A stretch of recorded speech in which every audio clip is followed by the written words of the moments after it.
Shalom saudara yang terkasih di dalam Tuhan kita Yesus Kristus. Puji Tuhan kalau kita bisa kumpul kembali dan bersama-sama menaikkan doa-doa kita. Mari sebelum kita menaikkan doa kita, saya mau mengajak saudara untuk merenungkan firman Tuhan. Untuk itu kita tundukkan kepala memohon Roh Kudus untuk dapat berbicara kepada kita. Dan kita mau membuka hati kita dan minta Roh Kudus untuk menolong kita dapat melakukan firman Tuhan. Hari ini firman Tuhan yang akan disampaikan mengenai sesuatu yang amat sangat penting mengenai hidup kita, yaitu jangan khawatir. Mari kita tundukkan kepala, kita berdoa. Bapa di sorga, kami memohon agar firman-Mu sungguh dapat membuka pikiran dan hati kami, agar kami dapat menjadi pelaku firman seperti yang Tuhan kehendaki, agar kami jangan khawatir. Tolong kami Tuhan, kami sering sekali khawatir. Dan biarlah firman Tuhan ini menolong kami untuk dapat menjadi orang yang bergantung kepada Tuhan dan tidak khawatir. Bantu kami Tuhan, biarlah Engkau berfirman melalui hamba-Mu, pakai kesederhanaan dan keterbatasan dari hamba-Mu ini untuk dapat menyampaikan firman Tuhan yang tidak ada batasnya dan penuh dengan kuasa power yang dapat mengubah hidup kami. Terpuji nama Tuhan. Dalam nama Tuhan Yesus kami berdoa. Amin. Saudara, jangan khawatir. Siapa yang bisa tidak khawatir? Apalagi di zaman COVID seperti sekarang ini. Semua orang khawatir. Tapi mari kita belajar supaya kita tidak khawatir.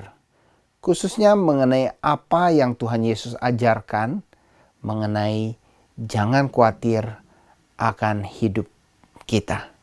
Kenapa? Karena Allah adalah Bapa kita. Saudara, saya ajak saudara untuk membuka Matius 6 ayat 24 sampai 34. Matius 6 ayat 24-34 adalah bagian firman Tuhan yang akan kita renungkan pada malam hari ini. Saya bacakan buat saudara. Demikian kata Tuhan Yesus ketika Tuhan Yesus mengajarkan di bukit, dan khotbah yang dikenal sebagai khotbah di bukit. Matius 6 ayat 24-34. Tidak seorang pun dapat mengabdi kepada dua tuan. Karena jika demikian, ia akan membenci yang seorang dan mengasihi yang lain. Atau ia akan setia kepada yang seorang dan tidak mengindahkan yang lain. Kamu tidak dapat mengabdi kepada Allah dan kepada Mamon. Karena itu aku berkata kepadamu, janganlah khawatir akan hidupmu, akan apa yang hendak kamu makan atau minum. Dan janganlah khawatir pula akan tubuhmu, akan apa yang hendak kamu pakai. Bukankah hidup itu lebih penting daripada makanan, dan tubuh itu lebih penting daripada pakaian? Pandanglah burung-burung di langit, yang tidak menabur dan tidak menuai, dan tidak mengumpulkan bekal dalam lumbung, namun diberi makan oleh Bapa-Mu yang di sorga. Bukankah kamu jauh melebihi burung-burung itu? Siapakah di antara kamu yang karena kekhawatirannya dapat menambahkan sehasta saja pada jalan hidupnya? Dan mengapa kamu khawatir akan pakaian? Perhatikanlah bunga bakung di ladang, yang tumbuh tanpa bekerja dan tanpa memintal. Namun aku berkata kepadamu, Salomo dalam segala kemegahannya pun tidak berpakaian seindah salah satu dari bunga itu. Jadi, jika demikian Allah mendandani rumput di ladang yang hari ini ada dan besok dibuang ke dalam api, tidakkah Ia akan terlebih lagi mendandani kamu? Hai orang yang kurang percaya. Sebab itu janganlah kamu khawatir dan berkata, apakah yang akan kami makan? Apakah yang akan kami minum? Apakah yang akan kami pakai? Semuanya itu dicari bangsa-bangsa yang tidak mengenal Allah. Akan tetapi Bapamu yang di sorga tahu bahwa kamu memerlukan semuanya itu. Tetapi carilah dahulu kerajaan Allah dan kebenarannya. Maka semuanya itu akan ditambahkan kepadamu. Sebab itu, janganlah kamu khawatir akan hari esok. Karena hari esok mempunyai kesusahannya sendiri. Kesusahan sehari cukuplah untuk sehari. Demikian pembacaan firman Tuhan. Berbahagia sekali kita bisa merenungkan, membaca, merenungkan firman Tuhan. Terlebih lagi bila kita bisa melakukannya dalam kehidupan kita sehari-hari. Sehingga kita tidak menjadi pendengar saja, tapi menjadi pelaku firman. Saudara, tidak seorang pun, kata Tuhan Yesus, dapat mengabdi kepada dua tuan. Dan ini sebenarnya adalah dasar pengajaran dari semua yang akan kita renungkan. Kenapa? Karena firman Tuhan bilang, kalau engkau mengabdi kepada dua tuan, engkau akan membenci yang seorang dan mengasihi yang lain. Engkau akan setia kepada seorang dan tidak mengindahkan yang lain. Dan engkau tidak dapat mengabdi kepada Allah, juga sekaligus kepada Mamon. Nah, saya senang sekali memakai terjemahan New International Version dan juga New Revised Standard Version. Juga terjemahan Mandarin. Kenapa? Karena banyak kata-kata yang membingungkan itu langsung diterjemahkan dengan jelas tanpa mengurangi makna atau terjemahan aslinya. Seperti kata Mamon. NIV menerjemahkan demikian. You cannot serve both God and money. Dan NRSV, New Revised Standard Version, menerjemahkannya, you cannot serve God and wealth. Maksudnya apa? Apakah orang Kristen tidak boleh kaya? Apakah orang Kristen tidak boleh makmur? Tentu tidak sama sekali. Alkitab memiliki banyak sekali contoh-contoh orang yang kaya, yang sangat diberkati Tuhan dan mencintai Tuhan dengan semua pelayanannya. Abraham contohnya, waktu dipanggil Tuhan pergi dari negerinya ke negeri yang Tuhan tunjuk. Ia sebagai imigran yang memang punya harta, tapi bukan sangat luar biasa. Lalu Tuhan memberkati dia, sangat memberkati dia, sampai karena hartanya begitu banyaknya, ia dengan keponakannya Lot itu tidak bisa tinggal di satu tempat. Mereka harus berpisah karena mereka hartanya terlalu banyak. Kalau mereka hidupnya bersama-sama, tidak muat, tidak cukup. Domba-dombanya, makanan untuk domba-dombanya dan semua ternak-ternaknya tidak akan cukup bagi mereka berdua. Padahal begitu luasnya. Sehingga Abraham minta Lot untuk memilih ke kiri, dia akan ke kanan. Kalau kamu pilih ke kanan, dia akan ke kiri. Suatu bukti yang jelas sekali bahwa Alkitab mengajarkan bahwa Tuhan memberkati. Dan bahkan Tuhan memberkati luar biasa. Tidak semua orang tentunya. Tapi memang Alkitab tidak pernah mengajarkan atau menentang orang menjadi kaya. Contoh yang lain adalah pada masa Salomo menjadi raja. Allah memberkati Salomo dan kerajaan Israel. Sampai-sampai perak dan tembaga itu nggak ada harganya pada zaman Salomo. Jadi tinggal ambil aja, tidak perlu beli karena nggak ada harganya. Orang buang-buang saja. Semuanya banyak dipakai dengan emas. Jadi sehingga perak dan tembaga itu hampir nggak ada harganya. Saudara, begitu kayanya. Kalau Tuhan memberkati seseorang, kita tidak boleh katakan bahwa itu bukan berasal dari Tuhan. Karena kekayaan bisa berasal dari Tuhan. Walaupun saya harus jujur katakan tidak semua kekayaan berasal dari Tuhan. Ada kekayaan yang bukan berasal dari Tuhan. Dari setan misalnya. Setan bisa kasih kekayaan. Ya, tapi hanya kekayaan berupa materi saja. Jiwa, kesenangan, sukacita akan diambil. Tapi ketika Allah memberkati seseorang, Allah benar-benar memberikan kekayaan dan sukacita. Artinya apa? Artinya Allah kita tidak pernah melarang kita menjadi kaya dan makmur, bahagia dan sukacita. Saudara, mengapa Alkitab menuliskan bahwa kita tidak boleh mengabdi kepada Allah dan kepada uang, dan tidak bisa mengabdi kepada Allah atau sekaligus kepada kemakmuran? Mengapa demikian? Jelas karena uang dan kemakmuran adalah hamba yang baik bagi tuannya, jikalau kita menjadi tuannya. Tapi sekaligus juga menjadi tuan yang sangat bengis dan sangat jahat, sangat kejam bagi hamba-hambanya bila kita menghambakan diri kepada uang dan kemakmuran. Maka kita akan menjadi orang yang hidupnya sangat menyedihkan, misery.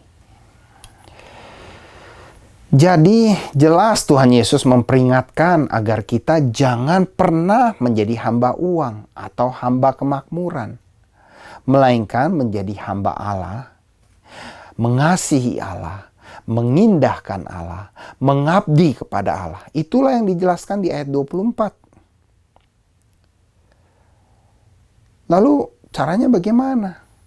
Mungkin ada yang bertanya, Pak Arthur, bagaimana? Saya suka sekali dengan uang. Saya pengen sekali makmur. Bagaimana caranya saya bisa tidak mengabdi kepada uang? Oh, bisa. Alkitab ajarkan. Bagaimana caranya?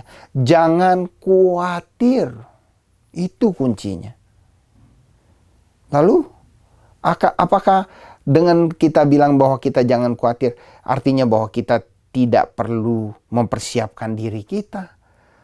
Kita tidak perlu menabung, kita santuy-santuy saja, hidupnya berleha-leha saja. Kan Allah yang sediakan, jadi kita tidak perlu khawatir. Mari saya ajak saudara untuk melihat apa yang Alkitab ajarkan, bagaimana dan mengapa kita jangan khawatir. Sedikitnya ada 3 alasan dari ayat-ayat yang telah kita baca. Dan yang keempat nantinya adalah bagaimana kita mengaplikasikannya dalam hidup kita. Alasan pertama adalah karena hidup lebih penting dari makanan. Tubuh lebih penting dari apa yang kita perlu pakai. Ayat 25 katakan, karena itu Yesus bilang, jangan khawatir akan hidupmu, apa yang hendak kamu makan atau minum. Jangan khawatir pula akan tubuhmu, akan apa yang hendak kamu pakai. Karena hidup lebih penting daripada makanan, tubuh lebih penting daripada pakaian, yang pada saat itu merupakan kebutuhan pokok yang akan dipakai oleh orang zaman itu. Sedangkan orang zaman sekarang ada lagi pakai yang lain. Perlu pulsa, perlu transportasi, perlu bensin, perlu Translink card untuk mereka yang hidup di BC, di Vancouver. Saudara, Allah ingin agar kita lebih memperhatikan hidup. Apa itu? Waktu kita, perhatian kita, keluarga kita, relasi kita, keseimbangan atas semuanya itu. Dan semua hal yang mengenai hidup itu perlu kita perhatikan. Bukan hanya uang, uang, uang. Karir, karir, karir. Makmur, makmur, makmur. Banyak orang mengorbankan keluarganya. Relasinya dengan Tuhan. Relasinya dengan sesama. Relasinya dengan keluarga. Bahkan mengorbankan kesehatannya, tubuhnya demi uang. Demi karir, demi kemakmuran. Nah, terhadap orang-orang seperti ini, Tuhan Yesus menasihatkan begini. Akan menjadi sangat berguna, kamu, bila kamu tidak terlalu khawatir. Bila kamu tidak khawatir. Perhatikanlah bahwa hidup itu lebih penting daripada makanan dan kebutuhan. Dan tubuh itu lebih penting daripada apa yang perlu kita pakai. Jadi janganlah kita mengorbankan hidup kita, kesehatan kita, hanya untuk mencari uang, karir, kemakmuran.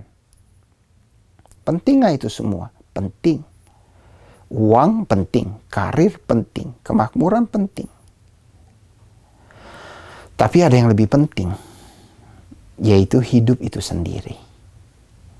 Tubuh dan kesehatan yang Allah berikan dan percayakan kepada kita, itu lebih penting. Orang Chinese mengatakan begini, Qian bu shi wan neng. Uang itu bukan segala-galanya. Tapi mei qian wan wan bu neng. Tidak ada uang, maka semuanya tidak bisa. Jadi perlu nggak uang? Perlu. Tapi uang bukanlah segala-galanya untuk menyetir kehidupan kita. Uang itu harus kita pakai menjadi hamba kita. Maka dia akan menjadi hamba yang baik. Menolong kita dapat melakukan apa yang berkenan kepada Allah. Dan menolong kita dapat berguna, berdampak dalam hidup ini. Menjadi orang yang punya sesuatu yang berarti dalam hidup. Saudara, saya senang dengan Steve Jobs. Walaupun saya tidak selalu memakai produk-produknya. Karena produk-produknya bagi saya seringkali mahal. Saya juga memakai produknya. Tidak semua, cuman beberapa produk yang saya sanggup beli, saya pakai. Nah, saya senang dengan cara berpikir dia yang sangat baik. Steve Jobs mengatakan, being the richest man in the cemetery doesn't matter to me. Going to bed at night saying we have done something wonderful. That's what matter to me. So, mengapa saya sangat senang dengan Steve Jobs? Karena saya merasa bahwa orang ini mengerti bahwa hidup itu harus punya dampak. Bukan for me. Tapi harus memberikan sesuatu yang punya dampak bagi dunia ini, bagi orang lain. Saudara, demikianlah yang diajarkan oleh Tuhan Yesus Kristus dalam kehidupan kita. Yang kedua, mengapa kita jangan khawatir? Karena Allah Bapa memelihara engkau. Saudara, Tuhan Yesus mengatakan gini, pandanglah burung di langit yang tidak menabur dan tidak menuai dan tidak mengumpulkan bekal dalam lumbung, namun diberi makan oleh Bapamu di sorga. Bukankah kamu jauh melebihi burung-burung itu? Dan Tuhan Yesus juga memberikan hal yang lain lagi, perumpamaan yang lain lagi, dengan memberikan suruh kita melihat bunga di padang, bunga lili di padang, bunga bakung di padang. Saudara, Allah Bapa memelihara kita. Alkitab mengajarkan kepada kita bahwa Bapa di sorga itu mempedulikan hidup kita dan memelihara kita. Apakah hal itu berarti bahwa, karena Bapa di sorga memelihara kita, kita tidak perlu lagi sekolah. Kita tidak perlu lagi menabung. Kita tidak perlu lagi bekerja. Sama sekali tidak. Sebab pengajaran Alkitab adalah bahwa Bapa di sorga memelihara kamu. Kamu pandang tuh burung di udara. Saudara tahu burung di udara? Burung di udara itu mencari makanannya dan makan. Lalu bagaimana dia mendapatkannya? Sebab Tuhan memelihara dia. Begitulah cara Alkitab mengajarkan. Alkitab tidak sama dengan pengajaran deterministik atau pengajaran yang fatalis. Tidak. Dan fatalisme, deterministik itu bukanlah ajaran Alkitab. Yang menyatakan bahwa, kamu sudah ditentukan untuk mendapatkan kekayaan segini dan segini. Jadi nggak usah berusaha. Mau usaha kayak apapun ya udah begitu ya begitu. Tidak, itu bukan ajaran Alkitab. Alkitab mengajarkan supaya kita berusaha dalam hidup ini. Dan Bapa di sorga pasti lewat usaha yang kita lakukan pelihara kita. Itu ajaran Alkitab, itu ajaran yang sehat dan benar. Tuhan Yesus menolong kita untuk melihat bagaimana burung-burung itu dipelihara oleh Tuhan. Saudara, saya minggu ini sangat merasa saya perlu berjemur karena jarang sekali bisa dapat matahari, khususnya di Vancouver ini. Jadi ketika ada matahari saya senang berjemur, dan pada saat saya berjemur saya bawa kursi saya itu untuk duduk di halaman tempat saya kontrak gitu. Dan di sana selalu akan ada burung-burung lewat. Kenapa? Karena ada satu pohon yang sangat tinggi. Wah, di sana saya senang sekali, bisa sampai lama sekali saya duduk di sana dan menyaksikan bagaimana burung-burung itu. Mereka berkicau, mereka bermain satu dengan yang lain, tapi mereka juga mencari makanan, terbang ke sana, terbang ke sini untuk mencari makanan. Saudara, saat COVID seperti sekarang ini, banyak orang sangat khawatir dan mengatakan bahwa apakah kami ini akan survive dari COVID ini. Itu satu sisi kekhawatiran tersebut perlu karena apa? Karena dengan demikian kita bisa melindungi diri kita. Tapi ada sebagian orang yang mengatakan bahwa kita tidak perlu khawatir, maka kita tidak perlu melindungi diri sebab Allah akan melindungi kita. Nah, ini saya harus jujur katakan bahwa ini bukan sesuai dengan pengajaran Alkitab. Kenapa? Karena Alkitab mengajarkan kita supaya kita menjaga diri kita dan menjaga orang lain juga. Kita tidak hidup untuk diri kita sendiri. Kita hidup untuk kemuliaan Allah. Kita hidup bersama-sama. Jadi kita perlu wajib untuk menjaga orang lain. Maka memakai masker adalah sebuah hal kewajiban kita untuk bertanggung jawab sebagai orang Kristen. Saudara, itu yang Allah ajarkan lewat firman Tuhan. Bapa memelihara kamu. Dengan apa?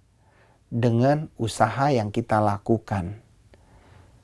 Tapi apakah usaha tersebut membuat kita harus khawatir? Tidak. Usaha yang kita lakukan seharusnya dengan suatu keyakinan bahwa saya berusaha. Tapi saya tahu bahwa di balik usaha yang saya lakukan, Allah memelihara saya. Saudara, hal yang ketiga yang Yesus ajarkan adalah mengapa kita jangan khawatir. Karena kekhawatiran tidak membawa manfaat apapun. Siapakah di antara kamu yang karena kekhawatirannya dapat menambah sehasta saja pada jalan hidupnya? Ini sehasta nih. Ya, 45 cm. Kira-kira dari bahu kita sampai ke ujung jari kita, kira-kira segitu sehasta.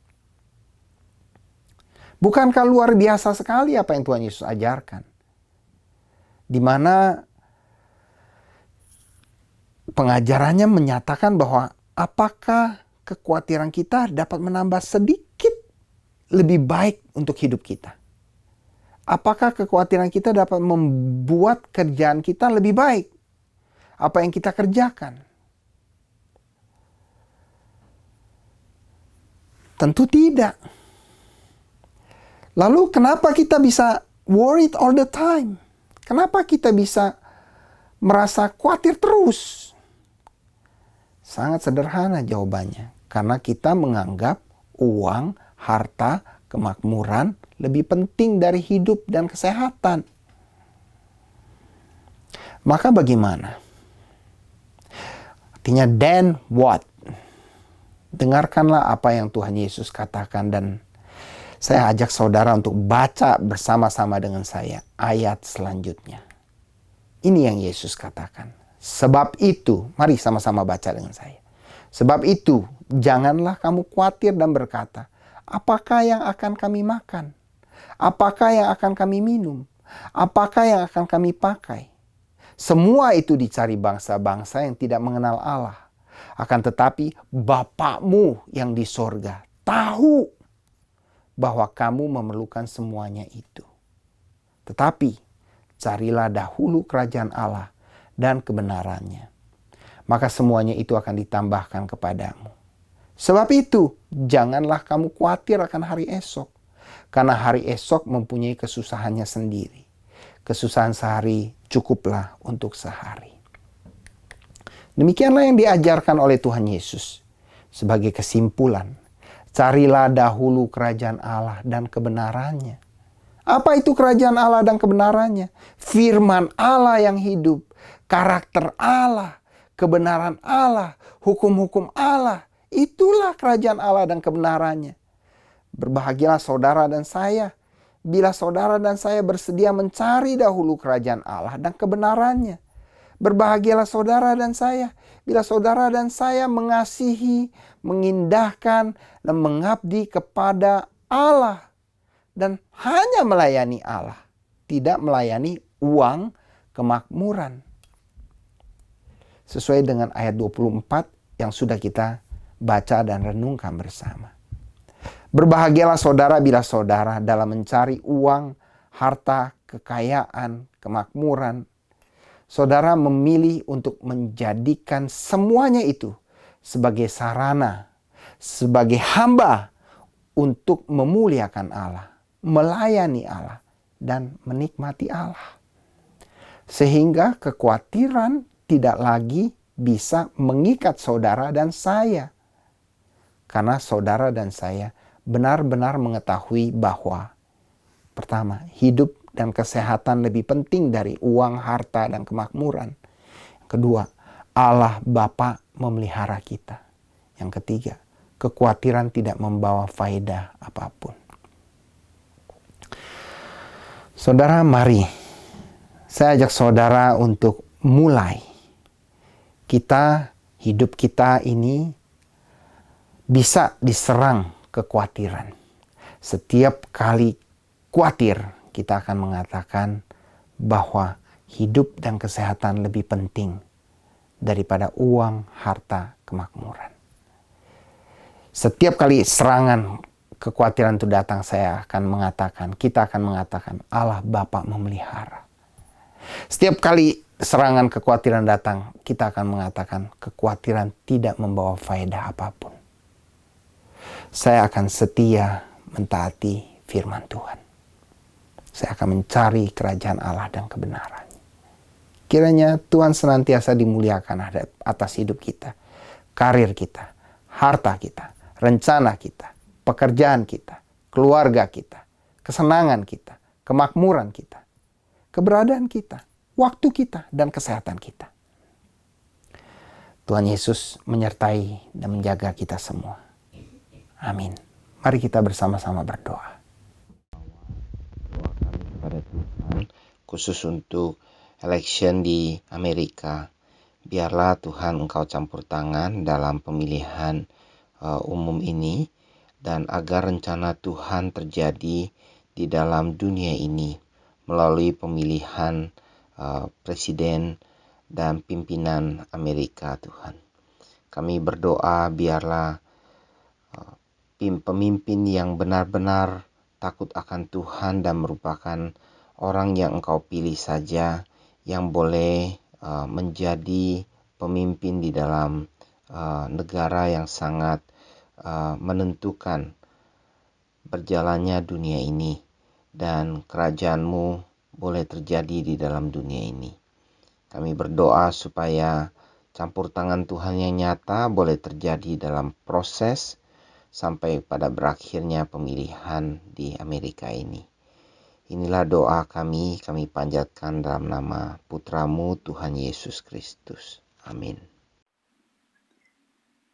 Ya Tuhan yang Maha Kasih dan Maha Kuasa, pada malam hari ini kami berdoa bersama-sama untuk BC Election yang akan diadakan pada tanggal 24 Oktober ini. Kami berdoa semoga proses election melalui mail or in person bisa berlangsung dengan lancar, tertib dan aman. Kami memohon kemurahan hati-Mu ya Bapa, supaya Engkau menjaga kesehatan para volunteers dan pekerja pada saat election, juga menutup bungkus mereka dan penduduk BC yang akan vote in person sehingga mereka terbebas dari COVID-19. Kami berdoa melalui election ini, penduduk BC bisa memilih MLA dan premier yang tepat untuk memimpin BC sesuai dengan kehendak-Mu. Kami juga berdoa MLA dan premier yang akan terpilih mempunyai hati yang takut dan sayang akan Engkau, bisa saling bekerja sama dan berkomunikasi dengan one with another, care dengan kemajuan dan kesejahteraan penduduk BC, dan bisa menjalankan tugas mereka dengan penuh tanggung jawab untuk kebaikan dan kesejahteraan masyarakat British Columbia. Kami panjatkan doa kami pada malam hari ini. Di dalam nama Tuhan Yesus kami berdoa dan mengucap syukur. Amin. Ya Tuhan, kami saat ini mau berdoa bagi negara Indonesia yang kami cintai. Seperti di Kanada juga, mereka sedang menghadapi second wave pandemik COVID-19 saat ini. Keadaan mereka begitu berat dengan penduduk yang sekian banyaknya di sana, yang tersebar dari Sabang sampai Merauke. Kami mohon hikmat dan kesatuan untuk Bapak Presiden Jokowi dan aparat pemerintahan Indonesia untuk bisa menangani keadaan ini dengan bijaksana dan dengan tuntunan-Mu ya Tuhan, agar masalah COVID bisa terkendali. Juga masalah demo, pemberontakan, protes dari rakyat baru-baru ini telah menambah keadaan makin memburuk dan lebih banyak lagi yang terkena virus corona. Tolong Tuhan, bantulah pemerintah mengatasi keadaan ini. Sadarkan masyarakat Indonesia untuk mau mendukung pemerintah dengan mentaati peraturan-peraturan yang ada dan menjaga kesehatan bagi diri mereka masing-masing dan bagi orang lain.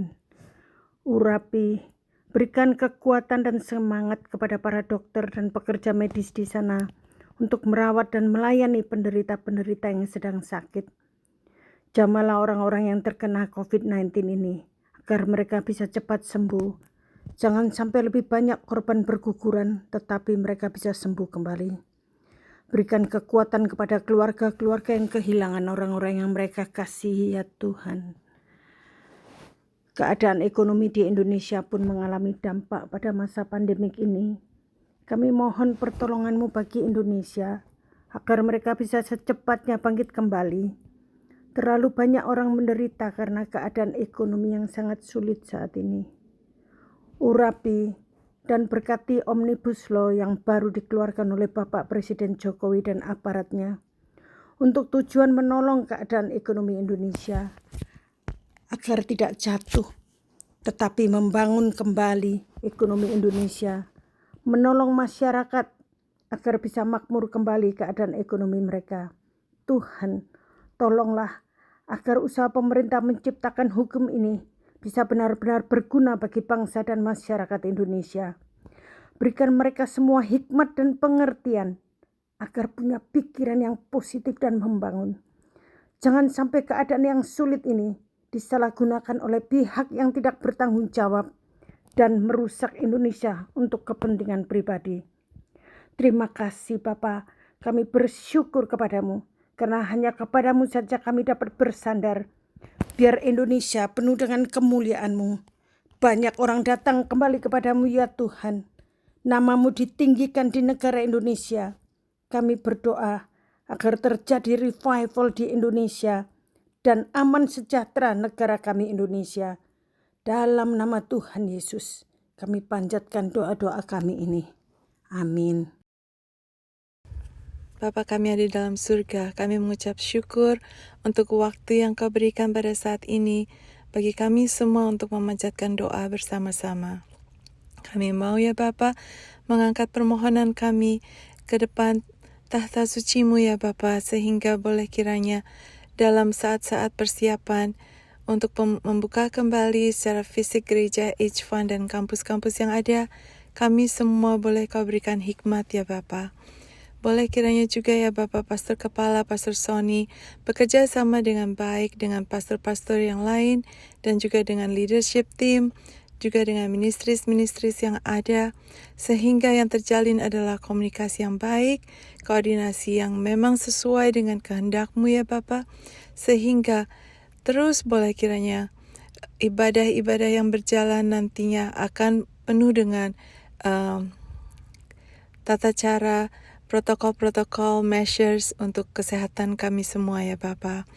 Boleh kiranya di dalam saat ini hikmat-Mu terus yang membimbing kami, sehingga di dalam menjalankan keseharian kami juga kesehatan kami akan terus terjaga, dan kami akan bisa ya Bapa memusatkan kami punya spiritual growth terutama ya Bapa di saat-saat ini untuk terus di dalam kemuliaan nama-Mu. Kami mau ya Bapa di dalam saat-saat ini memanjatkan puji syukur karena kesehatan kami telah Kau jaga, karena kesehatan kami telah selalu Engkau lindungi di dalam kuasa kasih-Mu ya Bapa. Kami percaya di dalam satu nama ya Bapa, yaitu nama Tuhan kami Yesus Kristus. Hidup kami hanya untuk kemuliaan-Mu, sehingga nanti pada saat waktu yang tepat, menurut waktu-Mu ya Bapa, gereja H-Fund dan kampus-kampus yang lain boleh memulai ibadah kembali secara fisik. Dan di dalam pelaksanaannya pun terus Bapa, kami mohon perlindungan-Mu, kami mohon kuasa penjagaan-Mu, sehingga boleh kiranya kami terus saling bekerja sama dengan baik dan saling menjaga kesehatan satu sama lain, sehingga satu fokus di dalam kemuliaan nama-Mu itulah yang akan kami persembahkan, yang akan mau kami terus berikan yang terbaik dari kami untuk Engkau ya Bapa. Kami percaya itu semua di dalam satu nama, yaitu nama Tuhan kami Yesus Kristus. Amin. Tuhan Yesus, malam hari ini kami mau berdoa sekali lagi untuk para dokter dan juga tenaga medis yang ada di Indonesia, Kanada, dan juga negara lain. Kami sangat bersyukur ya Tuhan, karena dengan peran mereka yang penting ini, mereka dapat melayani pasien sesuai dengan apa yang seharusnya. Kami mau berdoa agar Engkau memberikan daya tahan tubuh, kesehatan untuk mereka, dan juga kekuatan baik secara fisik dan mental, agar mereka tidak patah semangat dan dapat melayani para pasien COVID-19 ya Tuhan. Kami mau berdoa agar Engkau memberikan perlindungan untuk dokter-dokter dan tenaga medis ini dari segala macam bahaya, termasuk godaan iblis ya Tuhan. Tak lupa juga kiranya Engkau berkati keluarga mereka yang terus menyupport mereka untuk apa yang mereka kerjakan. Kami mau berdoa juga untuk para pasien agar diberikan kesembuhan. Kami percaya Tuhan, dengan kuasa-Mu Engkau dapat memulihkan para pasien dari COVID-19 ini. Dan sekarang ini kami menyadari ya Tuhan bahwa kasus COVID-19 ini semakin hari semakin bertambah dan kasusnya naik terus ya Tuhan. Dan kami hanya bisa berharap kepada-Mu ya Bapa agar Engkau membantu dalam proses research untuk vaksin COVID-19 ya Tuhan, agar segera ditemukan sehingga COVID-19 ini dapat segera berakhir di dunia ini. Malam ini kami juga mau berdoa di masa pandemi ini ya Tuhan, agar orang-orang dapat bertobat dan juga menaruh harapan mereka hanya pada-Mu. Berdoa agar mereka menyadari dan dapat melihat bahwa Engkau adalah Tuhan Allah yang berkuasa dan juga Maha Pengasih. Kiranya Engkau juga mau menumbuhkan iman dari iman kita semua ya Tuhan, agar kami dan juga orang-orang sekitar kami memiliki hati yang haus akan Engkau. Thank you ya Tuhan. In the name of Jesus Christ we pray. Amen. Ya Tuhan, kami juga mau berdoa untuk bagi keadaan ekonomi di Kanada dan di Indonesia serta negara-negara lain, khususnya yang sedang mengalami masa-masa sulit saat ini Tuhan. Kami berdoa Tuhan agar Engkau memberikan hikmat bagi para pemerintah, khusus para menteri keuangan dan jajarannya Tuhan, ataupun siapapun yang terlibat Tuhan, untuk bisa mengatur dan mengendalikan roda keuangan negara masing-masing dengan baik dan bijaksana Tuhan. Kau berikan hikmat-Mu Tuhan kepada setiap mereka Tuhan, khususnya bertanggung jawab dalam dalam situasi ini Tuhan. Kami juga berdoa Tuhan agar Engkau memberikan hikmat bagi pengusaha-pengusaha dalam mempertahankan usaha mereka, agar mereka bisa mendukung perekonomian negara. Kami juga berdoa juga Tuhan agar lapangan-lapangan pekerjaan bisa terbuka kembali, agar lebih banyak orang dapat bekerja kembali dan keadaan ekonomi bagi mereka Tuhan, yang khususnya yang terkena impact-nya yang paling besar Tuhan di situasi COVID ini Tuhan dapat kembali seperti semula Tuhan. Berdoa juga Tuhan agar roda usaha Tuhan bisa berjalan lancar dan tetap berjalan. Misalkan Tuhan kayak di situasi saat ini Tuhan, banyak orang yang terkena imbasnya Tuhan. Kau yang berikan penghiburan Tuhan, dan Engkau yang bukakan jalan juga Tuhan. Khususnya Tuhan bagi anak-anak-Mu Tuhan yang di tengah situasi sulit ini Tuhan harus berjuang Tuhan dan untuk bisa menghidupi keluarganya Tuhan. Berdoa Tuhan, dan Kau yang sertai Tuhan. Serahkan doa di dalam saya Tuhan. Thank you Lord. Tuhan, itulah doa-doa yang kami panjatkan. Dengarkanlah dan jawablah sesuai dengan rencana dan kehendak-Mu. Kami alaskan semua doa itu di dalam nama Tuhan Yesus Kristus. Amin. Tuhan Yesus menyertai dan menjaga kita semua. Haleluya. Amin.